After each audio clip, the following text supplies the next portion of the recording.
ഹരേ കൃഷ്ണ. നമ്മൾ ഇന്ന് നേരത്തെ നമ്മൾ ചെയ്യുന്നത് പോലെ ഭഗവത്ഗീതയുടെ പ്രധാനപ്പെട്ട ശ്ലോകങ്ങൾ നമ്മൾ പഠിക്കുന്നത് കണ്ടിന്യൂ ചെയ്യാൻ പോകുന്നു. 10 ശ്ലോകങ്ങൾ നമ്മൾ പഠിച്ചു ഓൾറെഡി. അപ്പോൾ ശ്ലോകങ്ങളിൽ പറയുന്ന തത്വങ്ങൾ മനസ്സിലാക്കി ആ തത്വങ്ങളിൽ വരുന്ന നമുക്ക് പ്രാക്ടിക്കലി എങ്ങനെ ആ തത്വങ്ങൾ നമ്മുടെ ജീവിതത്തിൽ ആചരിക്കാൻ സാധിക്കും എന്നുള്ളതും നമ്മൾ ചർച്ച ചെയ്തിട്ടുണ്ട്.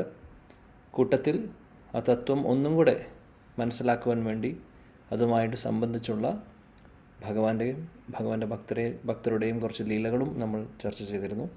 അങ്ങനെയാണ് നമ്മുടെ ഫോർമാറ്റ്. സോ 10 ശ്ലോകങ്ങൾ കഴിഞ്ഞു. ഇപ്പോൾ കർമ്മയോഗവുമായിട്ട് കണക്റ്റഡ് ആയിട്ടുള്ള 10 ശ്ലോകങ്ങളാണ് നമ്മൾ കഴിഞ്ഞ ക്ലാസ്സുകളിലൊക്കെ ആയിട്ട് പഠിച്ചത്. ഇന്നു മുതൽ നമ്മൾ അടുത്ത യോഗയിലേക്ക് കടക്കാൻ പോകുന്നു. ആക്ച്വലി ഇതിനും ഒരുപാട് ശ്ലോകങ്ങളുണ്ട്. ഭഗവത്ഗീതയിൽ 700 ശ്ലോകങ്ങളുണ്ട്. ഒരുപാട് ശ്ലോകങ്ങൾ വേണമെങ്കിൽ നമുക്ക് ആ കർമ്മയോഗത്തിൽ തന്നെ പറയാൻ സാധിക്കും. പക്ഷേ നമ്മൾ ഇങ്ങനെയാണ് ഉദ്ദേശിക്കുന്നത്, 10 ശ്ലോകമാണ് ഉദ്ദേശിക്കുന്നത്. ഇനി ജ്ഞാനയോഗമാണ് നമ്മൾ ഇന്ന് സ്റ്റാർട്ട് ചെയ്യുന്നത്. ജ്ഞാനയോഗത്തിലും 10 ശ്ലോകങ്ങൾ നമ്മൾ പഠിക്കും. ഇനി അതിനുശേഷം ധ്യാനയോഗമുണ്ട്, അവിടെയും 10 ശ്ലോകങ്ങൾ പഠിക്കും. പിന്നെ ഭക്തിയോഗം വരുന്നു, അവിടെയും 10 ശ്ലോകങ്ങൾ. അപ്പോൾ 40 പിന്നെ 10 ശ്ലോകങ്ങൾ സ്പെഷ്യലായിട്ടുള്ള കുറച്ച് 10 ശ്ലോകങ്ങളുണ്ട്. അത് അപ്പോൾ പറയാം, ഇപ്പോൾ എന്താണെന്ന് പറയുന്നില്ല. ഗുരുവായൂരപ്പൻ അനുഗ്രഹം ഉണ്ടെങ്കിൽ നമുക്ക് പഠിക്കാൻ സാധിക്കും. അനുഗ്രഹമുണ്ടെങ്കിലേ സാധിക്കുകയുള്ളൂ, ഇല്ലെങ്കിൽ സാധിക്കില്ല. ഓക്കെ, അപ്പോൾ നമുക്ക് മുന്നോട്ട് പോകാം. ഇന്ന് നമ്മൾ ചർച്ച ചെയ്യാൻ പോകുന്നത് ജ്ഞാനയോഗം ഒരു തീമിൽ വരുന്ന ശ്ലോകങ്ങളാണ്. ജ്ഞാനം എന്ന് പറഞ്ഞാൽ എന്താണ്? ആർക്കെങ്കിലും പറയാൻ പറ്റുമോ? എന്താണ് ജ്ഞാനം? അറിവ് അല്ലെങ്കിൽ ശരിയായിട്ടുള്ള ജ്ഞാനം എന്ന് പറഞ്ഞാൽ എന്താണ്? ഭഗവാനെക്കുറിച്ച് മനസ്സിലാക്കുന്നു. ഭഗവാനെക്കുറിച്ചുള്ള ജ്ഞാനമാണ്. ഒരാൾ ഹരേ കൃഷ്ണ പ്രഭുജി. യെസ്. ഹരേ കൃഷ്ണ. ഹരേ കൃഷ്ണ പ്രഭുജി. ശരീരം നമ്മളെ ശരീരമല്ലെന്നും നമ്മൾ ആത്മാവാണെന്നുമുള്ള അറിവ് അതൊരു ജ്ഞാനമാണ്. പിന്നെ ഭഗവാനെ പറ്റിയുള്ള തിരിച്ചറിവ്. ആരാണ് ഭഗവാൻ, എന്താണ് ഭഗവാന്റേത്, നമുക്ക് എങ്ങനെയാണ് ഭഗവാനോട് എത്തിച്ചേരുക എന്നുള്ള ആ അറിവ് അതാണ് ജ്ഞാനമായി കണക്കാക്കുന്നത്. എൻ്റെ അറിവ്. ഹരേ കൃഷ്ണ. Thank you mataji. വേറെ ആർക്കെങ്കിലും പറയാനുണ്ടോ? ഹരേ കൃഷ്ണ പ്രഭുജി. ഭഗവാനെ പറ്റിയിട്ടുള്ള അറിയാം, ആത്മാവിനെ കുറിച്ച് അറിയാം, മാതാജി പറഞ്ഞ പോലെ. പക്ഷെ അത് നമ്മുടെ ഗുരു പരമ്പരയിൽ നിന്ന് കൃത്യമായി അവരിൽ നിന്ന് നേരിട്ട് അറിയുന്നതാണ് ശരിയായിട്ടുള്ള ജ്ഞാനം. പുറത്തുനിന്ന് വേറെ സ്ഥലങ്ങളിൽ നിന്ന് അറിയുന്നതിനേക്കാളും ഗുരുപരമ്പരയിൽപ്പെട്ട ഭഗവാന്റെ സർവീസ് ചെയ്യുന്ന ആചാര്യന്മാരിൽ നിന്ന് നമ്മൾ മനസ്സിലാക്കുന്നതാണ് ജ്ഞാനം ശരിക്കും. അത് നമ്മൾ ശരീരമല്ല, ആത്മാവാണ്. നമുക്ക് ഒരു തിരിച്ചു പോകാൻ ഭഗവാന്റെ അടുത്തേക്കാണ് തിരിച്ചു പോകേണ്ടതും. ആത്മീയമായിട്ടുള്ള കാര്യങ്ങളിൽ നമ്മൾ ഭഗവത് സേവനം ചെയ്താൽ മാത്രമേ ഭഗവാനിൽ എത്തിച്ചേരുള്ളൂ എന്നുള്ളതാണ് യഥാർത്ഥമായിട്ടുള്ള ജ്ഞാനം എന്നാണ് ഞാൻ മനസ്സിലാക്കിയിട്ടുള്ളത്. Hare Krishna. Thank you. Very good. Hare Krishna പ്രമാണെന്നും നമ്മൾ ഭഗവാന്റെ ദാസനാണെന്നുമുള്ള അറിവ്, ഭഗവാനുമായിട്ടുള്ള കണക്ഷൻ, അല്ലേ, നമ്മുടെ പൊസിഷൻ. നിങ്ങൾ കുറേ കാര്യങ്ങൾ പറഞ്ഞു, ശരിയാണ്. ഇതെല്ലാം ജ്ഞാനമാണ്. അപ്പോൾ പറഞ്ഞതെല്ലാം. ഇനി വേറെ ആർക്കെങ്കിലും എന്തെങ്കിലും പറയാനുണ്ടോ? ഹരേ കൃഷ്ണ. പറയൂ. പരമ്പരാഗതമായി കിട്ടുന്ന ജ്ഞാനം, അതായത് നമ്മൾ ഈ ശരീരമല്ല, ആത്മാവാണെന്നും എന്നാൽ നമ്മൾ ഭഗവാന്റെ നിത്യസേവകനാണെന്നുള്ള ആ അറിവാണ് ജ്ഞാനം. ഹരേ കൃഷ്ണ. ഓക്കെ, ശരി, താങ്ക് യു. അപ്പോൾ എല്ലാവരും പറഞ്ഞതെല്ലാം ശരി തന്നെയാണ്. ജ്ഞാനമെന്ന് പറഞ്ഞു കഴിഞ്ഞാൽ വൈഡായിട്ടുള്ളൊരു കാര്യമാണ്. അത് നമുക്ക് ചെറുതായിട്ട് ചുരുക്കാൻ പറ്റുന്നൊരു വിഷയമല്ല. ജ്ഞാനം എന്ന് പറഞ്ഞു കഴിഞ്ഞാൽ ഭഗവാനെക്കുറിച്ചുള്ള അറിവ്, ഭഗവാന്റെ ഗ്രേറ്റ്നെസ് മനസ്സിലാക്കുന്നത്, ഭഗവാൻ പരമദിവ്യത്വമ പുരുഷനാണ് എന്ന് മനസ്സിലാക്കുന്നത്, അതൊരു ജ്ഞാനമാണ്. കാര്യം അത് അറിയാത്തവരാണ് ലോകത്തിലെല്ലാവരും. നമ്മൾ ചുറ്റും നോക്കിക്കഴിഞ്ഞാൽ, അല്ലേ, ഭഗവാൻ ആരാണെന്ന് അവർക്കറിയില്ല. അങ്ങനെ ഒരു വ്യക്തിയുടെ പൊസിഷൻ അറിയില്ല, സുപ്രീമസി അറിയില്ല. അദ്ദേഹമാണ് പരമപുരുഷൻ എന്നുള്ളത് ആർക്കും അറിയില്ല. പിന്നെ അതേപോലെ തന്നെ അതുമായിട്ട് സംബന്ധിച്ചിട്ടുള്ള പല കാര്യങ്ങളും, ഭഗവാൻ ആരാണ്, ഭഗവാൻ എവിടെയാണ് ഉള്ളത്, ഇനി ഭഗവാൻ അവിടെ എന്തു ചെയ്യുന്നു, ഇനി അതുപോലെ തന്നെ ഭഗവാൻ അവതരിക്കുന്നു എന്ന് കേട്ടിട്ടുണ്ട്. എന്തിനാണ് അവതരിക്കുന്നത്? ഇനി ഭഗവാന് പക്ഷാഭേദമുണ്ടോ എല്ലാവരോടും, അതോ ചില ആളുകളോട് മാത്രം ഭഗവാൻ ചില ആളുകളെ മാത്രം നോക്കുന്നു, മറ്റുള്ളവരെ നോക്കാതിരിക്കുന്നുണ്ടോ? എങ്ങനെയാണ് ഭഗവാൻ ഭക്തരുമായിട്ടുള്ള ആ ഒരു ഡീലിങ്സ് എങ്ങനെയാണ്? ഇതെല്ലാം ജ്ഞാനത്തിൻ്റെ ഭാഗമാണ്. പിന്നെ നേരത്തെ പറഞ്ഞ പോലെ ഗുരുവിൻ്റെ കാര്യം പറഞ്ഞു. അതിനുശേഷം പിന്നെ പറഞ്ഞ വളരെ പ്രധാനപ്പെട്ട പോയിന്റും, അതായത് ആത്മാവ് എന്ന് പറയുന്നത് നമ്മുടെ ഐഡൻറ്റിറ്റി ആത്മാവാണ് എന്നുള്ളതും, ഭഗവാന്റെ അംശമാണ് നമ്മൾ എന്നുള്ളതും, ഭഗവാന്റെ അംശങ്ങളായിട്ടുള്ള നമ്മൾ ഭഗവാന്റെ സേവകരാണ് എന്നുള്ളതും, ഈ തിരിച്ചറിവും, ഇതൊക്കെ എല്ലാം ജ്ഞാനത്തിൽ വരുന്നു. അങ്ങനെ ഒരുപാട് കാര്യങ്ങളുണ്ട്. നമുക്ക് എല്ലാ സെക്ഷനും 10 ശ്ലോകത്തിൽ നമുക്ക് ചർച്ച ചെയ്യാൻ സാധിക്കില്ല. എന്നാലും പ്രധാനപ്പെട്ട കുറച്ച് കാര്യങ്ങളൊക്കെ നമുക്ക് നോക്കാം. അപ്പോൾ അതിൽ വെച്ച് ഒരു പ്രധാനപ്പെട്ട ശ്ലോകമാണ് ഇന്ന് നമ്മൾ നോക്കാൻ പോകുന്നത്. ശ്രീ ഭഗവത്ഗീതയിലെ 7-ാമത്തെ അധ്യായത്തിലെ 7-ാമത്തെ ശ്ലോകം, 7:7. വളരെ ഫേമസ് ആയിട്ടുള്ള ശ്ലോകമാണ്.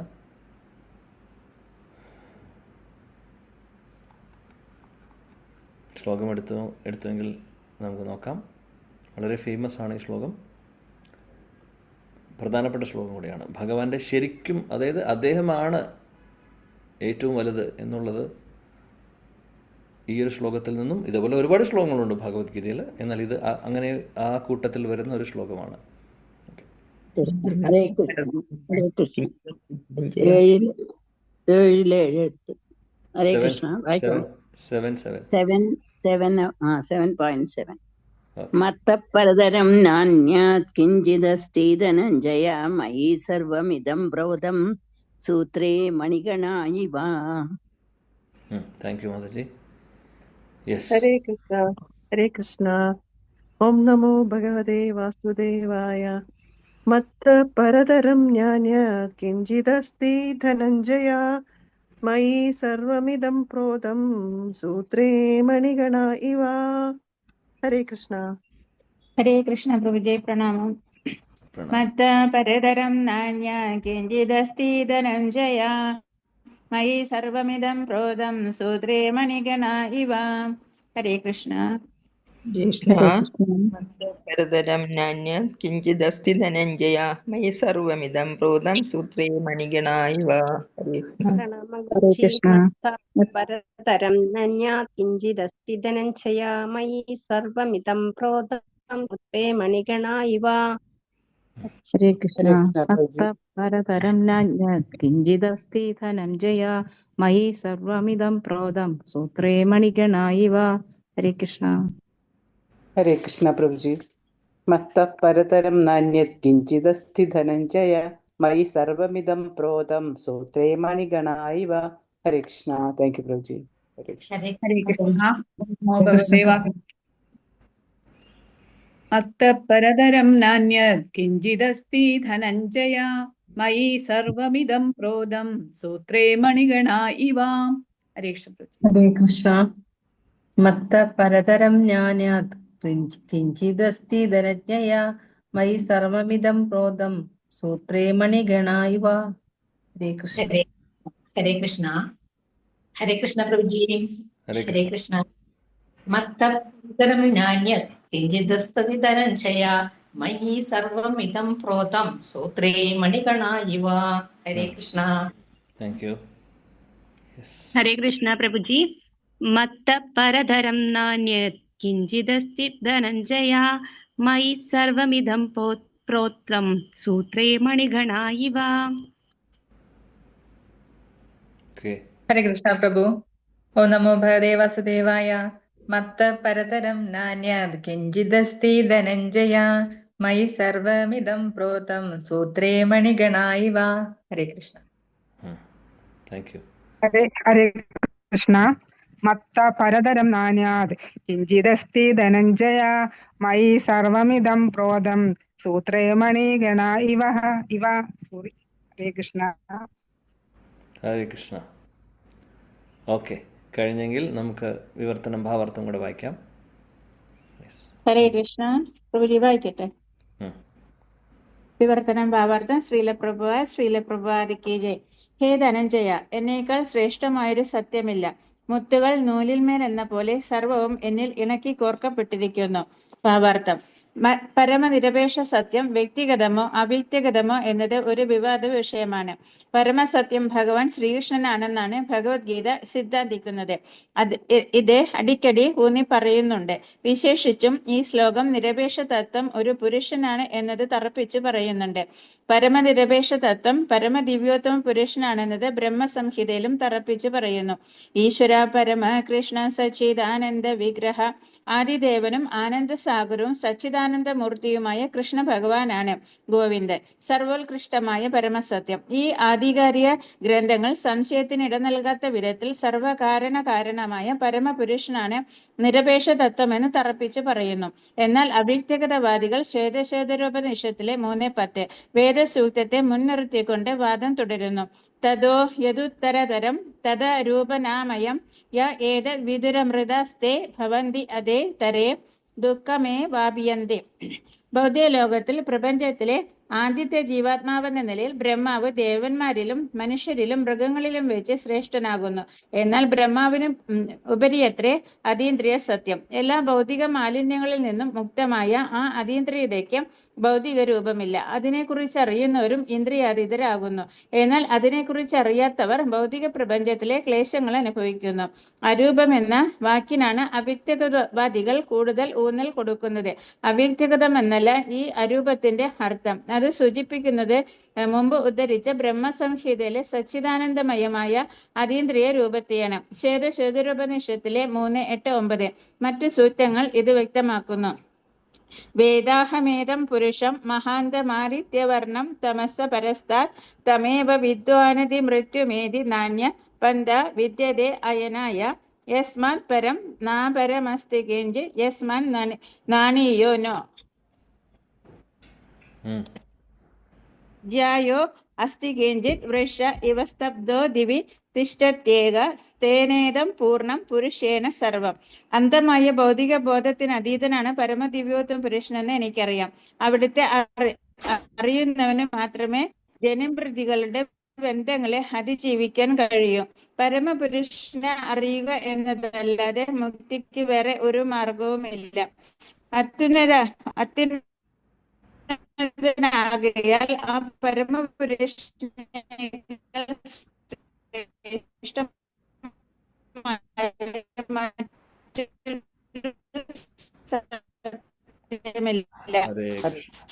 അണുവിനേക്കാൾ ബൃഹത്തുമാണ് അദ്ദേഹം.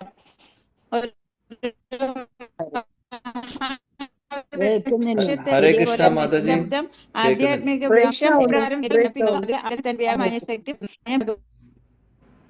Okay, thank you Mataji. കേൾക്കുന്നുണ്ടായിരുന്നില്ല, ഇടയിൽ ബ്രേക്ക് ആവുന്നുണ്ടായിരുന്നു ശബ്ദം. വായിച്ചു കഴിഞ്ഞോ? കഴിഞ്ഞു. No problem. It's okay, no problem, സാരില്ല. ഓക്കെ, അപ്പോൾ നമുക്ക് എവിടെ നിന്നാണ് കേൾക്കാതിരുന്നത്? എനിക്ക് തോന്നുന്നു ആ ശ്ലോകം വായിച്ചു. അവസാനത്തെ 2 പേരാ പ്രഭു. രണ്ടാമത്തെ അവസാനത്തെ 2 പാരഗ്രാഫ് വേറെ ആരെങ്കിലും ഒന്ന് വായിക്കൂ. ഹരേ കൃഷ്ണ. അത്യുന്നതനാകയാൽ ആ പരമപുരുഷനേക്കാൾ ശ്രേഷ്ഠമായ മറ്റൊരു സത്യമില്ല. അണുവിനേക്കാൾ അണുവും ബൃഹത്തിനേക്കാൾ ബൃഹത്തുമാണ് അദ്ദേഹം. ഒരു മഹാവൃക്ഷത്തെ പോലെ നിശബ്ദം ആധ്യാത്മിക വ്യോമത്തെ പ്രകാശമാനമാക്കിക്കൊണ്ട് ആദിപുരുഷൻ നിലകൊള്ളുന്നു. വൃക്ഷം എപ്രകാരം വേരുകൾ വ്യാപിപ്പിക്കുന്നുവോ അതുപോലെ അവിടുന്ന് തന്റെ വ്യാപകമായ ശക്തി പരത്തുന്നു. ഭൗതികങ്ങളും ആത്മീയങ്ങളുമായ ശക്തി വിശേഷങ്ങളെ ലോകാലോകങ്ങളിൽ പ്രസരിപ്പിച്ച് നിൽക്കുന്ന ഈ പരമപുരുഷൻ തന്നെയാണ് പരമനിരപേക്ഷ തത്വമായ ഭഗവാൻ എന്ന് ഈ സൂക്തങ്ങളിൽ നിന്ന് തീരുമാനിക്കാം. Hare Krishna. Thank you prabhuji. Hare Krishna. Hare Krishna. So ഈ ശ്ലോകത്തിൽ നിന്ന് ഭഗവാന്റെ പൊസിഷൻ നമുക്ക് ശരിക്കും മനസ്സിലാക്കാൻ സാധിക്കും. അതുകൊണ്ടാണ് പ്രധാനപ്പെട്ടൊരു ശ്ലോകമാണെന്ന് പറയുന്നത്. ഇതേപോലെ ഭഗവത്ഗീതയിൽ ഒരുപാട് ശ്ലോകങ്ങളുണ്ട്. ഇത് അതിലൊന്ന് മാത്രം. നമ്മളൊരു മുത്തുമാല എടുത്തു കഴിഞ്ഞാൽ ആ മുത്തുമാലയിലെ ഏറ്റവും പ്രധാനപ്പെട്ടത് എന്താണ്? അതില് നൂലാണ് കൊടുത്തിരിക്കുന്നത്. അപ്പോൾ മുത്തിന് പ്രാധാന്യമല്ലേ? അല്ല, നൂലില്ലെങ്കിൽ നൂലുണ്ടെങ്കിലല്ലേ മുത്ത് കോർക്കാൻ പറ്റുള്ളൂ. നൂലില്ലെങ്കിൽ മുത്തുണ്ടായിട്ട് കാര്യമില്ല. അതെ, മുത്ത് എത്ര വിലപിടിപ്പുള്ള മുത്തുണ്ടായിട്ടും കാര്യമുണ്ടോ? അതിനെ മാലയാക്കാൻ സാധിക്കുമോ നൂലില്ലാതെ? ഇല്ല. അപ്പോൾ അതേപോലെയാണ് നമ്മൾ വിചാരിക്കുന്നത്. എല്ലാം ഭഗവാൻ ഇല്ലാതെ ഒന്നിനും അസ്തിത്വമില്ല. ഇവിടെ ഈ ലോകത്ത് എന്താവട്ടെ, എന്ത് വേണമെങ്കിൽ എടുത്തോളൂ. കാണാൻ നല്ല ഭംഗിയുണ്ടെന്ന് നമ്മൾ പറയുന്നു. കാരണം എന്താണ് ഭംഗിയുള്ളത്? ഭഗവാനുണ്ട് അതല്ല. നമ്മൾ കഴിക്കുന്ന ഭക്ഷണം, പച്ചക്കറികളാവട്ടെ, പഴങ്ങളാവട്ടെ, വെള്ളമാവട്ടെ, സൂര്യപ്രകാശമാവട്ടെ, ചന്ദ്രനാവട്ടെ, എന്ത് വേണമെങ്കിൽ പറഞ്ഞോളൂ.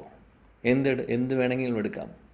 അല്ലെങ്കിൽ ഭംഗിയുള്ള നല്ല വനങ്ങളാവട്ടെ, നാച്ചുറൽ ബ്യൂട്ടി ആവട്ടെ, എന്ത് വേണമെങ്കിൽ എടുക്കാം ലോകത്തിൽ. എല്ലാത്തിൻ്റെയും അസ്തിത്വം അതിൽ ഭഗവാനുള്ളത് കൊണ്ടാണ്. ഭഗവാന്റെ ശക്തിയിൽ ആണ് അതെല്ലാം നിലനിൽക്കുന്നത്. ഭഗവാൻ പരമാത്മാവായിട്ട് ഓരോ കണങ്ങളും ഉണ്ട്. അതാണ് അതിന് അസ്തിത്വം. ഇല്ലെങ്കിൽ നിലനിൽപ്പില്ല. ഇത് എല്ലാവർക്കും മനസ്സിലാക്കാൻ പറ്റുന്ന കാര്യമല്ല. പലവരും വിചാരിക്കുന്നു ഇതൊക്കെ എങ്ങനെയൊക്കെയോ നടന്നു പോകുന്നു, പ്രത്യേകിച്ചും ഭഗവാന്റെ ആവശ്യമൊന്നും ഇവിടെ വരുന്നില്ല, അല്ലെങ്കിൽ അങ്ങനെ ഒരാളെക്കുറിച്ച് പോലും ആളുകൾക്ക് അറിയില്ല. ഇതെല്ലാം എങ്ങനെയോ വന്നു, ഈ ലോകം എങ്ങനെയോ വന്നു, സൂര്യൻ എവിടുന്നോ വന്നു അറിയില്ല, ഈ പഴങ്ങളും വെജിറ്റബിൾസും ഒക്കെ എവിടുന്നൊക്കെ വരുന്നുണ്ട് അറിയില്ല, ജീവജാലങ്ങൾ നമ്മൾ ഓരോരുത്തരും എവിടുന്നോ വന്നു, ഒന്നും ആർക്കും അറിയില്ല എന്ന് മാത്രമല്ല, അറിയില്ല എന്ന് അവർ സ്വയം സമ്മതിക്കാനും തയ്യാറല്ല. അറിവില്ല എന്നുള്ളത് അവരെ സംബന്ധിച്ച് ഇത്രയും അറിഞ്ഞാൽ മതി, അതിനപ്പുറത്തേക്കുള്ളൊരു ചിന്ത പോലും വരുന്നില്ല. ഇതിൻ്റെ പുറകിലെ കാര്യങ്ങൾ എങ്ങനെയാണെന്നുള്ളത് ചിന്തിക്കാൻ പോലും തോന്നുന്നില്ല ആളുകൾക്ക്. കാര്യം അവർക്ക് സമയമുള്ളത് ഇന്ദ്രിയ സുഖഭോഗങ്ങൾക്ക് പുറകിൽ ഓടാൻ വേണ്ടി മാത്രം സമയമുള്ളൂ. അതിനുവേണ്ടി നിറയെ സമയമുണ്ട്. അതാണ് ജീവിതത്തിൻ്റെ ലക്ഷ്യമെന്ന് പറഞ്ഞുകൊണ്ട് ഓടുന്നു. അതുകൊണ്ട് ഇങ്ങനെയുള്ള കാര്യങ്ങൾ ചിന്തിക്കാൻ പോലും ആളുകൾക്ക് തോന്നുന്നില്ല. കാര്യം അത്രമാത്രം സുഖം, ഇന്ദ്രിയ സുഖത്തിൻ്റെ പുറകിൽ ആളുകൾ ഓടുന്നു. അതുകൊണ്ട് മാത്രമാണ് അവർക്ക് വേറൊന്നും ചിന്തിക്കാൻ, അതായത് സെൻസ് ഗ്രാറ്റിഫിക്കേഷൻ അല്ലാതെ ഒന്നും അവരുടെ ചിന്തയിലില്ല. എങ്ങനെ നന്നായി ഭക്ഷണം കഴിക്കാം, എങ്ങനെ നന്നായി കിടന്നുറങ്ങാം, എങ്ങനെ കുറേ പൈസ ഉണ്ടാക്കാം, എങ്ങനെ സ്ത്രീ പുരുഷന്മാർ ഒരുമിച്ച് വന്ന് ബന്ധപ്പെടാം, എങ്ങനെ സുഖിക്കാം, എങ്ങനെ അത് നമ്മുടെ ലഹരി ഉപയോഗിക്കുന്നു, അല്ലെങ്കിൽ എന്ത് വേണമെങ്കിൽ ആവട്ടെ, പല രീതികളിലൂടെ ആളുകൾ സുഖം തേടിക്കൊണ്ട് ഓടുവാണ് അതിൻ്റെ പുറകിൽ, അല്ലേ? ആ ഓട്ടത്തിൽ ആളുകൾക്ക് ചിന്തിക്കാൻ പോലും സമയമില്ല. ഇതൊക്കെ എങ്ങനെ നടക്കുന്നു? നാളെ ഒരു ദിവസം സൂര്യൻ ഉദിക്കാതിരുന്നാൽ എന്താ സംഭവിക്കുക എന്ന് ചിന്തിച്ച് നോക്കും. അങ്ങനെ ആളുകൾ ആരെങ്കിലും ചിന്തിക്കുന്നുണ്ടോ? നാളെ മുതൽ വെള്ളം കിട്ടാതെയായി വന്നു, നാളെ മുതൽ എല്ലാം മുടങ്ങിപ്പോകുന്നു, പല കാര്യങ്ങളും ഇവിടെ നടക്കാതെ വരുമ്പോൾ എന്തായിരിക്കും അവസ്ഥ? ഈ ആളുകൾ എന്നാലും ചിന്തിക്കില്ല. കാര്യം എന്താണെന്ന് വെച്ചാൽ അത്രമാത്രം ഭൗതികമായിട്ടുള്ള ആഗ്രഹങ്ങളും അത്രമാത്രം സുഖഭോഗങ്ങളും അവർ ആഗ്രഹിച്ച് അത് ചെയ്ത് അവർക്ക് അതല്ലാതെ ഒന്നിനെക്കുറിച്ചും അവർക്ക് ചിന്തിക്കാൻ പോലും പറ്റാതെയായി. ഇത് 99.9% ആൾക്കാരുടെ അവസ്ഥയെ പറയുന്നത്. നമ്മളും ഒരുപക്ഷെ ആ ഒരു കാറ്റഗറിയിൽ വരുന്നവരായിരുന്നിട്ടുണ്ടാവും, സംശയമൊന്നുമില്ല. എത്ര ആളുകൾ ചിന്തിച്ചിട്ടുണ്ട് സൂര്യൻ ശരിക്കും എവിടുന്ന് വന്നു, നമ്മൾ ആക്ച്വലി എവിടെ നിന്ന് വന്നു, എന്തുകൊണ്ടാണ് മനുഷ്യരും മൃഗങ്ങളും ചെടികളും ഇവരെല്ലാം ജീവജാലങ്ങളാണെന്ന് സയൻസിൽ നമ്മൾ പഠിക്കുന്നുണ്ട്, സ്കൂളിൽ പഠിക്കുന്നുണ്ട്. എന്താണ് വ്യത്യാസം? എന്തുകൊണ്ട് ഓരോരുത്തർക്കും ഓരോ ശരീരം കിട്ടിയിരിക്കുന്നു? നമ്മളിൽ ഓരോരുത്തരുടെ സ്വഭാവം വ്യത്യാസമുണ്ട്. എന്തുകൊണ്ട് നമ്മുടെ രൂപത്തിൽ വ്യത്യാസമുണ്ട്, സ്വഭാവത്തിൽ വ്യത്യാസം എല്ലാവരിലും? ഇതെല്ലാം എങ്ങനെ സംഭവിച്ചു? ഇങ്ങനൊരു ചിന്ത ആർക്കെങ്കിലും വന്നിട്ടുണ്ടോ? എനിക്കെന്തായാലും വന്നിട്ടുണ്ടായിരുന്നില്ല നേരത്തെ. അതിനെക്കുറിച്ച് ചിന്തിക്കാൻ സമയം പോലുമില്ല ആളുകൾക്ക്. സ്കൂളിൽ പോകുന്ന കുട്ടി മുതൽ ഒരേ ഒരു കാര്യമാണ് അവരെ പഠിപ്പിക്കുന്നത്. എങ്ങനെ നല്ല മാർക്ക് വാങ്ങിക്കാം. ഇന്ന് സ്കൂളിൽ പോകുന്ന എല്ലാ പാരൻസും പറയും നല്ലോണം മാർക്ക് വാങ്ങിക്കണം, ഫസ്റ്റ് ആവണം അല്ലെങ്കിൽ സെക്കൻഡ് ആവണം, എന്തെങ്കിലും ആവണം എന്ന് പറയും. എന്തിനാണ് മാർക്ക് വാങ്ങിക്കുന്നത്? മാർക്ക് വാങ്ങിച്ചു കഴിഞ്ഞാൽ നല്ല പഠിത്തം ഉണ്ടെങ്കിൽ ജോലി കിട്ടുന്നു, ജോലി കിട്ടിയാലും നല്ല പൈസ ഉണ്ടാക്കുക. അതിനപ്പുറത്തേക്ക് ഒന്നുമില്ല. നല്ല ജോലി കിട്ടുക, പൈസ ഉണ്ടാക്കുക, എൻജോയ് ചെയ്യുക, കഴിഞ്ഞു. ഇതാണ് ലോകം. ഈ ഭൗതിക ലോകത്തിൽ ഇതാണ് സംഭവിച്ചുകൊണ്ടിരിക്കുന്നത്. അപ്പോൾ ആ കൂട്ടത്തിൽ വച്ച് നമ്മൾ ഇതെല്ലാം ചിന്തിക്കുക, അല്ലെങ്കിൽ ഇതെല്ലാം ചിന്തിക്കുന്ന ആളുകൾ ഇതൊക്കെ എങ്ങനെ സംഭവിക്കുന്നു, ഇതൊക്കെ എന്താണ്? പിന്നെ പ്രശ്നങ്ങൾ വരുമ്പോൾ, സന്തോഷങ്ങൾ വരുമ്പോഴും, പ്രശ്നം വരുമ്പോൾ എന്തുകൊണ്ട് പ്രശ്നങ്ങൾ വരുന്നു, സന്തോഷം വരുമ്പോൾ എന്തുകൊണ്ട് സന്തോഷം നിലനിൽക്കുന്നില്ല, കുറച്ച് കഴിയുമ്പോൾ അത് ദുഃഖമായി മാറുന്നു അല്ലെ? അങ്ങനെയുള്ള ചോദ്യങ്ങളുള്ളിൽ വരുമ്പോഴാണ് നമ്മൾ ആധ്യാത്മികതയിലേക്ക് തിരിയുന്നത്. ഇല്ലെങ്കിൽ ആരും തിരിയാൻ പോകുന്നില്ല. അതാണ് ഇവിടുത്തെ അവസ്ഥ. അപ്പോൾ ആ കൂട്ടത്തിൽ നിന്ന് വളരെ ചുരുക്കം, ഒരു ശതമാനം പോലും പറയാൻ പറ്റില്ല ശരിക്കും, മാത്രം ആൾക്കാരേ ഉള്ളൂ ഇതിനെക്കുറിച്ച് മനസ്സിലാക്കാൻ വേണ്ടി ചിന്തിക്കുന്നവരും അതിനുവേണ്ടി പ്രയത്നിക്കുന്നവരും. ആ കൂട്ടത്തിൽ വന്നിട്ടുണ്ട് നമ്മളെല്ലാവരും. അറ്റ്ലീസ്റ്റ് അതിനുള്ളൊരു എഫേർട്ട് എടുക്കാൻ വേണ്ടി. മനസ്സിലായിട്ടുണ്ട് എന്നുള്ളതല്ല പറയുന്നത്, പക്ഷെ മനസ്സിലാക്കാനുള്ളൊരു ആഗ്രഹത്തോടു കൂടി, അറിയാൻ വേണ്ടി, ആത്മീയമായിട്ടുള്ള കാര്യങ്ങളെക്കുറിച്ച്, ആധ്യാത്മിക കാര്യങ്ങളെക്കുറിച്ച് മനസ്സിലാക്കാനുള്ള ഒരു ചെറിയൊരു താല്പര്യത്തോടു കൂടി നമ്മൾ വന്നിട്ടുണ്ട്. ഇതെല്ലാം ഭഗവാന്റെ മഹാകൃപയാണ്, ഒരു സംശയമില്ല. പരമദിവ്യത്വമ പുരുഷൻ്റെ മഹാകൃപയാണിത്. ഒരുപാട് വരിഷ്ഠരായിട്ടുള്ള ഭക്തരുടെയും ശുദ്ധ വൈഷ്ണവരുടെയും കൃപയാണ്. അതുകൊണ്ടാണ് നമുക്ക് സാധിക്കുന്നത്. ഇവിടെ പറയുന്നു, ഈ ശ്ലോകത്തിൽ ഭഗവാൻ പറയുന്നു അർജുനനോട്, 7-ാമത്തെ അധ്യായത്തിലെ അദ്ദേഹം പറയുന്നുണ്ട്, ഇതിനു മുമ്പും പറഞ്ഞിട്ടുണ്ട് അദ്ദേഹം, മതഃ പരതരം നാന്യത്. അദ്ദേഹം പറയുന്നു, ഞാനല്ലാതെ പരമമായിട്ടുള്ള സത്യം വേറെയില്ല. നാ അന്യത് കിഞ്ചിത്, വേറെ ഒന്നുമില്ല എന്ന് പറയുന്നത്. അപ്പോൾ നിരപേക്ഷ സത്യം, പരമസത്യം എന്ന് പറയുന്നത് ഞാനാണ്, ധനഞ്ജയ. കിഞ്ചിത് അസ്തി, അന്യത് നാ അന്യത് കിഞ്ചിത് അസ്തി, ഇതല്ലാതെ ഞാനല്ലാതെ വേറെ ആരുമില്ല. പരതരം, എല്ലാത്തിൻ്റെയും അസ്തിത്വം ഞാനാണ്, ഭഗവാൻ പറയുന്നു. ഇല്ല, അസ്തിത്വം, അതായത് ഭഗവാൻ ഇല്ലെങ്കിൽ ഒന്നിനും നിലനിൽപ്പില്ല എന്നുള്ളത്. എന്നിട്ട് ഭഗവാൻ തന്നെ ഒരു ഉദാഹരണം പറയുകയാണ്, മയി സർവം ഇതം പ്രോതം സൂത്രേ മണി ഗണ ഇവ. എങ്ങനെയാണോ ഒരു മുത്തുമാലയിൽ മുത്തുകളെല്ലാം ഒരുമിച്ച് നിൽക്കുന്നുണ്ട്, കാണാൻ നല്ല ഭംഗിയാണ് മുത്തുമാല, നല്ല ഭംഗിയുള്ള മുത്തുമാല, അത് സ്വർണം കെട്ടിച്ചു അല്ലെങ്കിൽ വെള്ളി കെട്ടിക്കുന്നു അല്ലെങ്കിൽ വേറെ എന്തെങ്കിലും ഭംഗിയുള്ള രീതിയിൽ അത് മാലയൊക്കെ ഉണ്ടായി, മാല അണിഞ്ഞാലും നല്ല ഭംഗിയായിരിക്കും കാണാൻ. അണിയുന്ന ആളുകളുടെ സൗന്ദര്യം കൂടുന്നു, മാല കാണാനും ഭംഗിയുണ്ട്, ഒക്കെ ശരിയാണ്.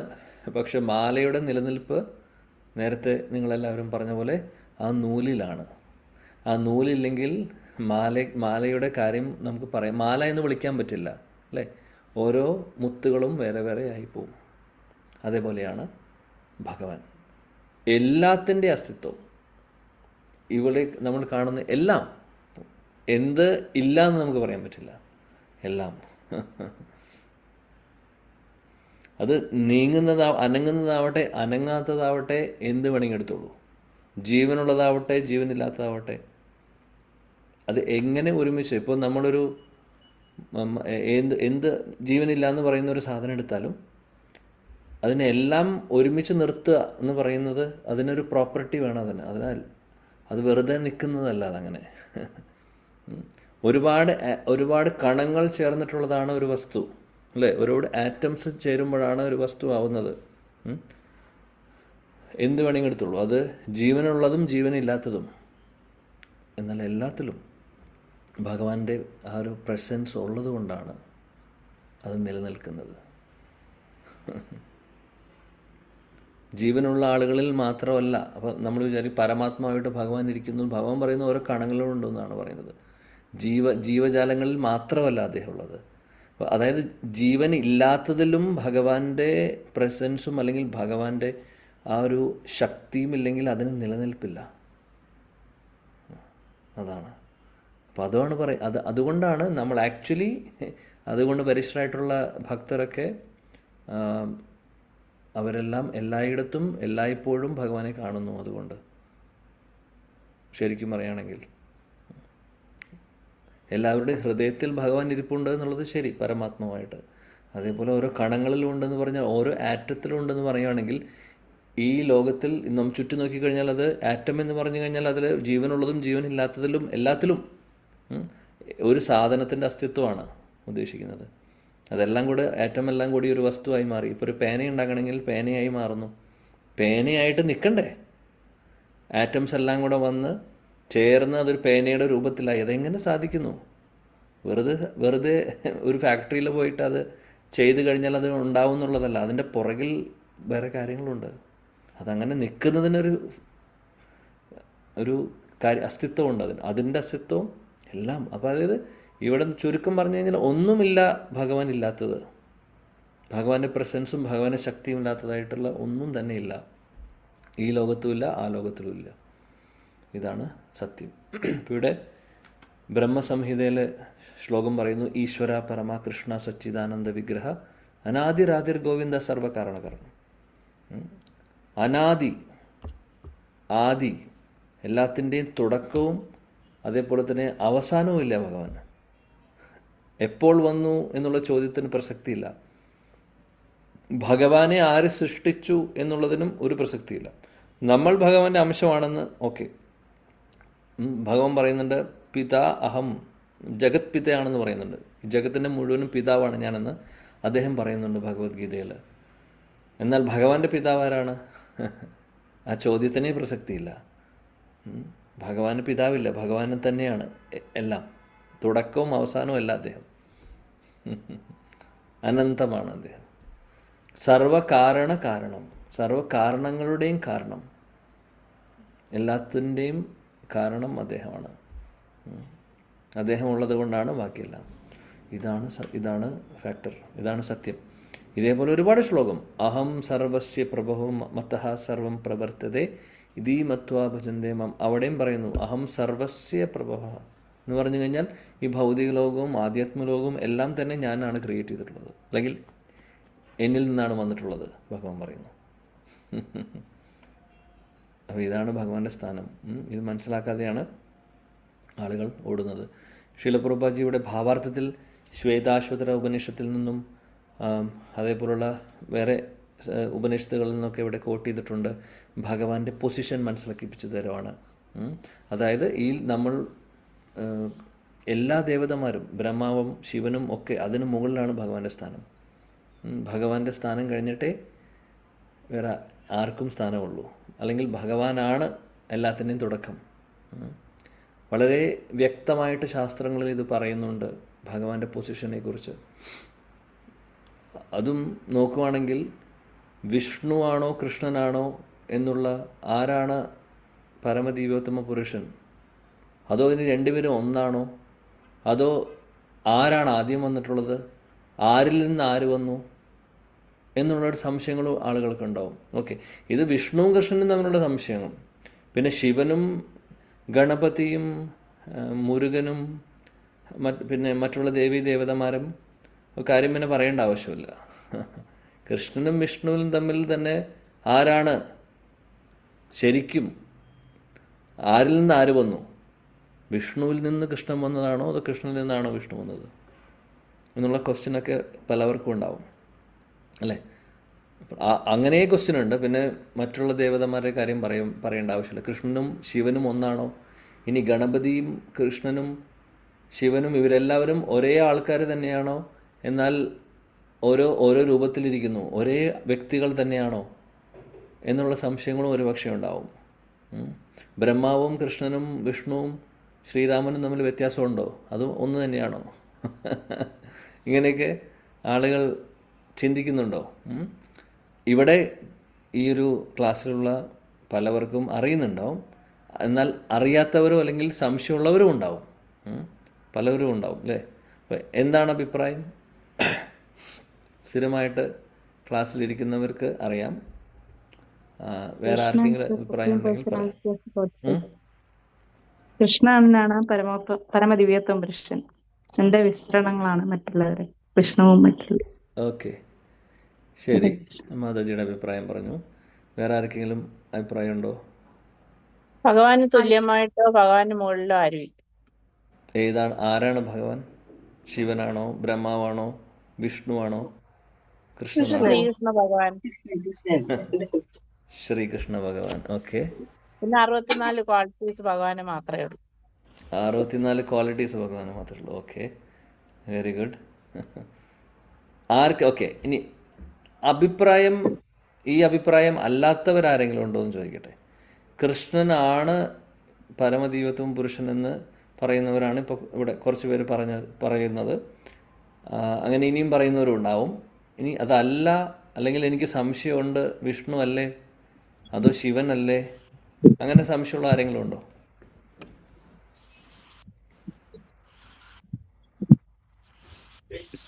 ഹരേ കൃഷ്ണ.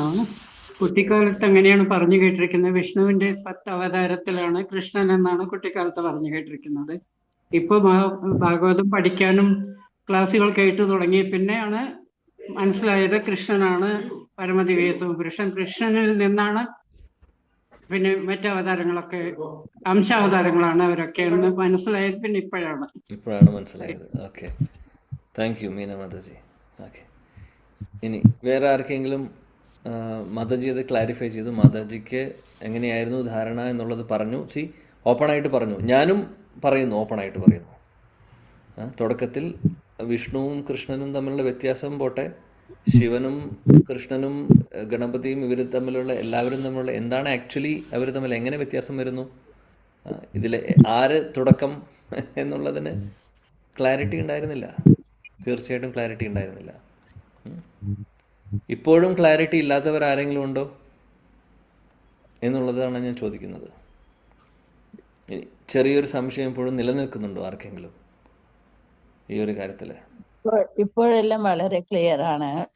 നമ്മൾ മറ്റേ ഗണപതിയെ പറ്റിയുള്ള ഇതോ അല്ലെങ്കിൽ ദേവിയെ പറ്റിയുള്ളതോ പഠിക്കുമ്പോൾ അതിലൊക്കെ അവരാണ് എല്ലാമെന്ന് പല ശാസ്ത്രങ്ങളിലും പലവിധമായി പറയുന്നുണ്ടെങ്കിലും നമ്മളിപ്പോ ഇത് ഭാഗവതം മുതലായി ഈ ഗ്രന്ഥങ്ങളിൽ നിന്ന് മീനമാതാജി പറഞ്ഞ പോലെ കേട്ടതിന് ശേഷം അതിലൊന്നും അവരെയൊക്കെ ബഹുമാനമുണ്ടെങ്കിലും റെസ്പെക്റ്റ് ഒക്കെ ഉണ്ട്, എല്ലാം ഭഗവാന്റെ അംശങ്ങളാണെന്ന് അറിയാമെങ്കിലും ഒരിക്കലും അങ്ങനെയുള്ള ഇതിലേക്ക് നമ്മൾ പോകുന്നില്ല.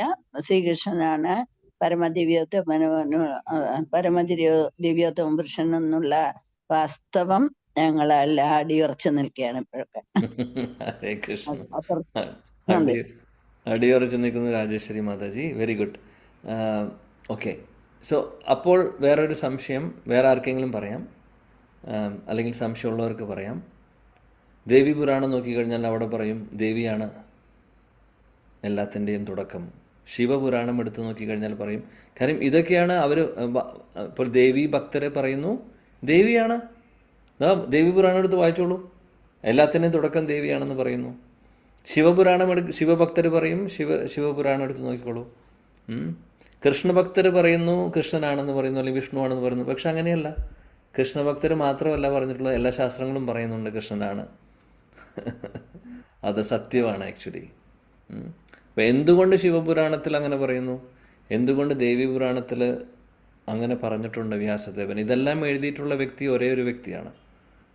ഇതിൻ്റെ ഓത്തർ എന്ന് പറയുന്നത് ഒരാളാണ്. എല്ലാം വ്യാസദേവനാണ്. വേറെ ആളൊന്നുമില്ല, വേറെ ആളില്ല. വ്യാസദേവനാണ് ഇതെല്ലാം എഴുതിയിട്ടുള്ളത്. അദ്ദേഹം എന്തുകൊണ്ട് ഇങ്ങനെ എഴുതിയിട്ടുണ്ടാവും? പറയൂ, ആർക്കാണ് പറയാൻ പറ്റുക? ഹരേ കൃഷ്ണ. സാമാന്യനായ മനുഷ്യർക്ക് അധികം മനസ്സിലാക്കാൻ പറ്റാത്തവർക്ക് അങ്ങനെയെങ്കിലും ദൈവത്തിന്റെ ഒരു ഭക്തിയും അങ്ങനെ അവര് സന്മാർഗത്തിലൂടെ സത്സംഗത്തിലേക്ക് പ്രവേശിക്കണമെന്നുള്ളതോടുകൂടി ആണ്. പിന്നെ ഇതിന് ഭാഗവതമൊക്കെ വളരെയധികം ആദ്യ പുരാണങ്ങളെല്ലാം എഴുതി കഴിഞ്ഞിട്ടാണല്ലോ വ്യാസൻ ഇത് എഴുതാൻ തുടങ്ങിയത്. Correct. Thank you Mataji. So Mataji answer എല്ലാം പറയുന്നുണ്ട്. സോ ഇതാണ് സത്യം. മാതാജി പറയുന്നതിനെ ഒന്ന് എലാബറേറ്റ് ചെയ്ത് കഴിഞ്ഞാൽ ആക്ച്വലി എന്തുകൊണ്ട് വ്യാസദേവൻ എഴുതിയിട്ടുണ്ട്? വ്യാസദേവനെ പറ്റിയ തെറ്റാണോ, അല്ലെങ്കിൽ അറിയാതെ എഴുതിപ്പോയതാണോ, അല്ലെങ്കിൽ വ്യാസദേവൻ ഒന്നും ആലോചിക്കാതെ എഴുതിയതാണെന്ന് തോന്നുന്നുണ്ടോ? വ്യാസദേവൻ സാധാരണ ഒരു വ്യക്തിയല്ല. അദ്ദേഹം ഭഗവാന്റെ അവതാരമാണ്, ശക്തിയാവേശ അവതാരമാണ്. അദ്ദേഹത്തിന് ഒരിക്കലും തെറ്റ് പറ്റില്ല. അദ്ദേഹം ദേവി പുരാണം എഴുതിയിട്ടുണ്ടാവും, അല്ലെങ്കിൽ ശിവപുരാണം എഴുതിയിട്ടുണ്ടാവും. അതേപോലെ ഒരുപാട് പുരാണങ്ങൾ എഴുതിയിട്ടുണ്ട്, ഒരുപാട് സംഭവങ്ങൾ എഴുതിയിട്ടുണ്ട്. അദ്ദേഹം വേദങ്ങൾ അദ്ദേഹമാണ് എഴുതിയിട്ടുള്ളത്. അദ്ദേഹത്തിന് തെറ്റ് പറ്റിയിട്ടില്ല. എഴുതിയത് തെറ്റാണെന്ന് പറയുന്നില്ല. പക്ഷേ മാതാജി പറഞ്ഞ പോയിൻ്റാണ്. വീണ്ടും ഇത് നമ്മൾ ആവർത്തിക്കുന്നത് എന്തുകൊണ്ടാണെന്ന് വെച്ചാൽ ഇനി ഇതിലൊരു സംശയം നമുക്ക് വരാൻ പാടില്ല. അതുകൊണ്ടാണ്. അതായത് പല ഗുണങ്ങളിലുള്ള ആളുകളാണ് ഈ ലോകത്തുള്ളത്. ഈ ലോകമല്ല, ഈ ഭൗതിക ലോകത്തിലുള്ളത്. നമ്മളിരിക്കുന്ന ഈ ഭൗതിക ലോകം എന്ന് പറഞ്ഞു കഴിഞ്ഞാൽ ഇതേപോലെ നമ്മളിരിക്കുന്ന ഒരു ബ്രഹ്മാണ്ടത്തിലെ ഒരു ചെറിയൊരു ഗ്രഹത്തിലാണ്, പ്ലാനറ്റിലാണ് നമ്മളിരിക്കുന്നത്. ഇതേപോലെ അനേക കോടി ബ്രഹ്മാണ്ടങ്ങളുണ്ട്. ഈ ലോകം മുഴുവൻ, ഈ ഭൗതിക ലോകം മുഴുവൻ എടുത്താലും എല്ലായിടത്തും എന്ത് നോക്കിക്കഴിഞ്ഞാലും, ഈ മുഴുവൻ എടുത്താലും നമുക്ക് മനസ്സിലാക്കാം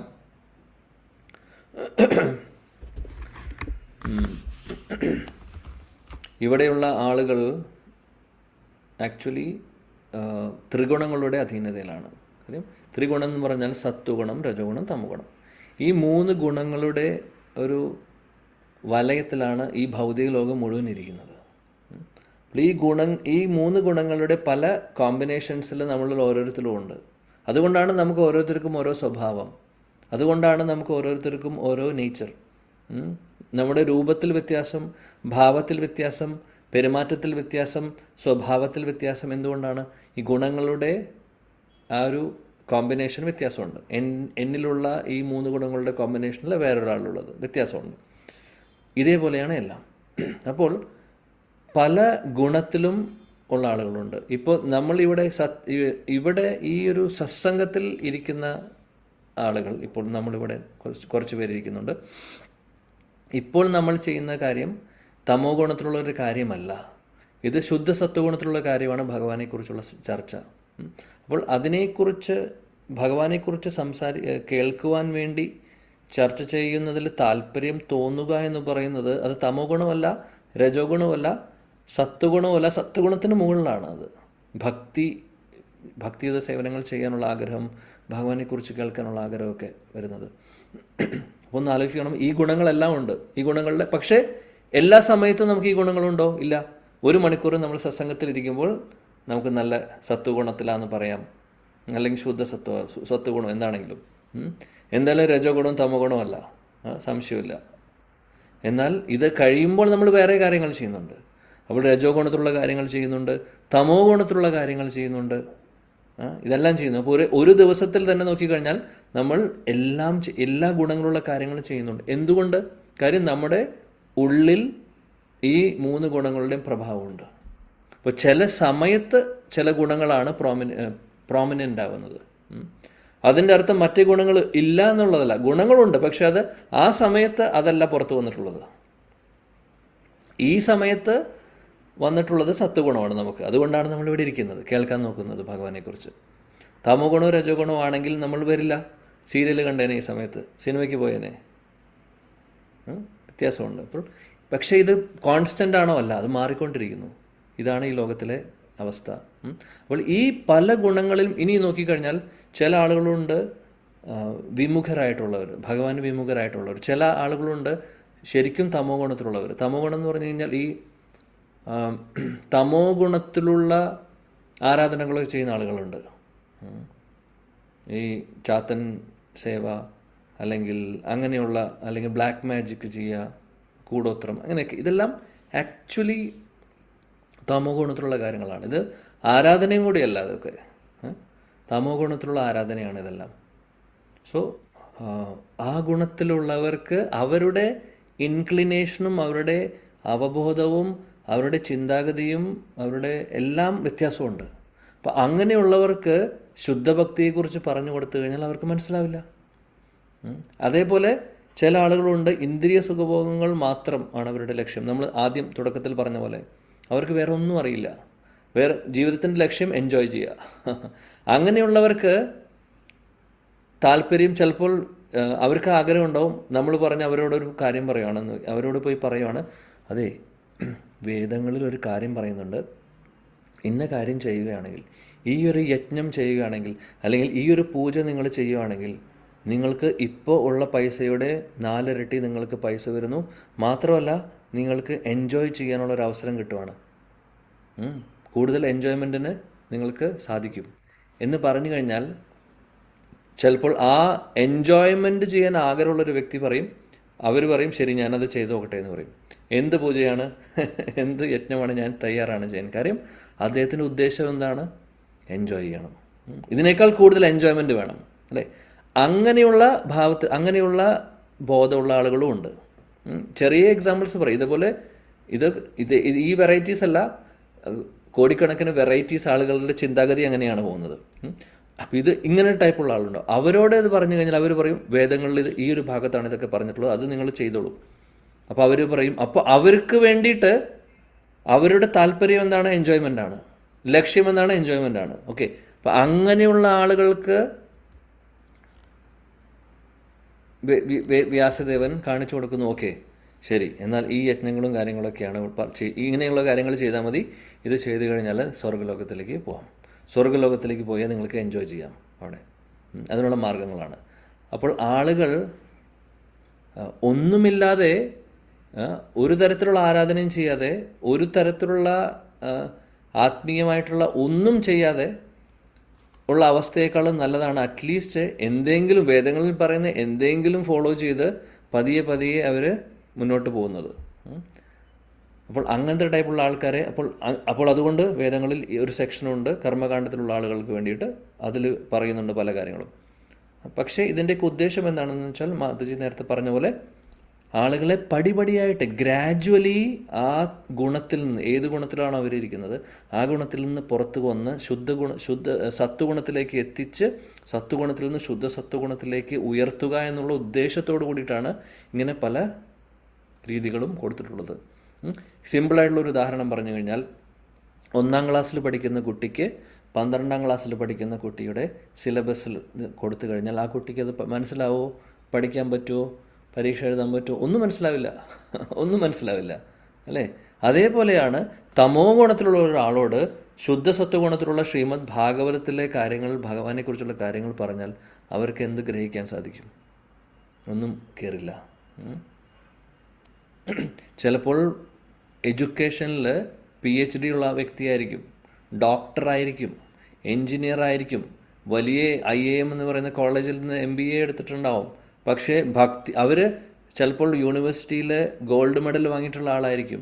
പക്ഷേ അവരുടെ ഉള്ളിൽ രജോ ഗുണവും തമോ ഗുണവുമാണ് കൂടുതൽ എന്നുണ്ടെങ്കിൽ അങ്ങനെയുള്ളവർ ചിലപ്പോൾ നാമജപം തുടങ്ങിയിട്ടുണ്ടാവും.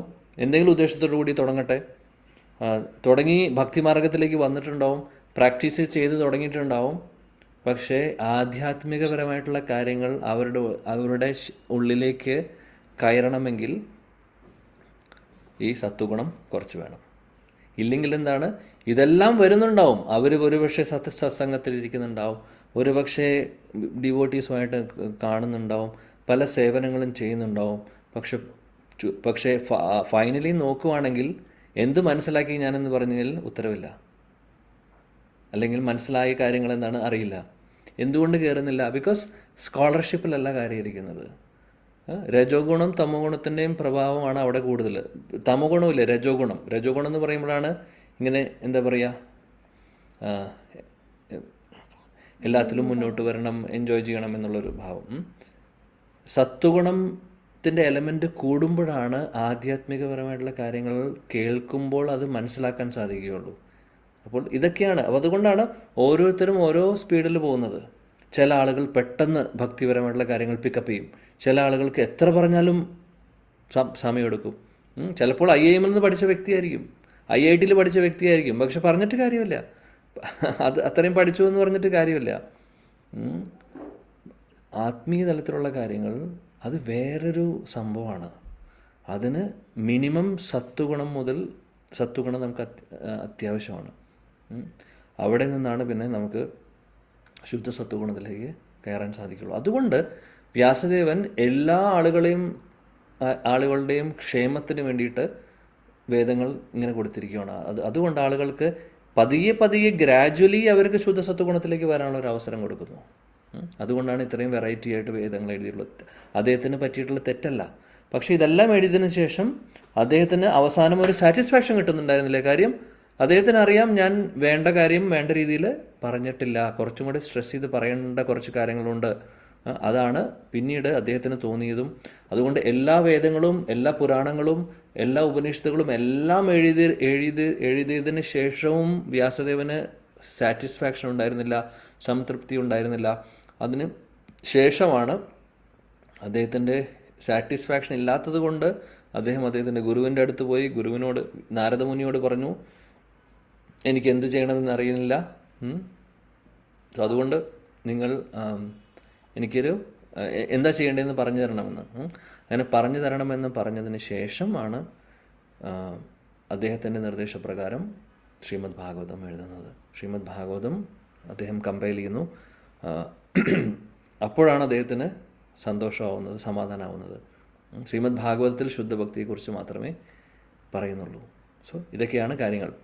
അതുകൊണ്ടാണ് ഇത്രയും വേദങ്ങളിൽ വെറൈറ്റി ആയിട്ടുള്ളത്. ഓക്കെ, സോ അപ്പോൾ നമ്മളിന്ന് പഠിച്ചത് ഭഗവാന്റെ ആ ഒരു പൊസിഷൻ, നിരപേക്ഷ സത്യം ഭഗവാൻ എന്ന് പറയുന്നത് എന്തുകൊണ്ടാണ് മതഃ പരതരം നാന്യത് കിഞ്ചിദസ്തി ധനഞ്ജയ മയി സർവ ഇതം പ്രോത്തം സൂത്രമണിഗണവ. ബാക്കിയുള്ള കാര്യങ്ങൾ നമുക്ക് അടുത്ത ക്ലാസ്സിൽ നോക്കാം. ഇതുമായിട്ട് സംബന്ധിച്ച് കുറച്ച് കൂടുതൽ കാര്യങ്ങൾ നമ്മൾ വീണ്ടും ചർച്ച ചെയ്യുന്നതായിരിക്കും. ഭഗവാന്റെ അനുഗ്രഹം ഉണ്ടെങ്കിൽ അടുത്ത ക്ലാസ്സിൽ നമുക്ക് കൂടാം. ഹരേ കൃഷ്ണ. Thank you. श्री भगवद गीता की जय. ग्रंथराज श्रीमद् भागवतम की जय. जगत गुरु श्रीला प्रभुपाद की जय. Hare Krishna. Thank you. Hare Krishna prabhu. Thank U.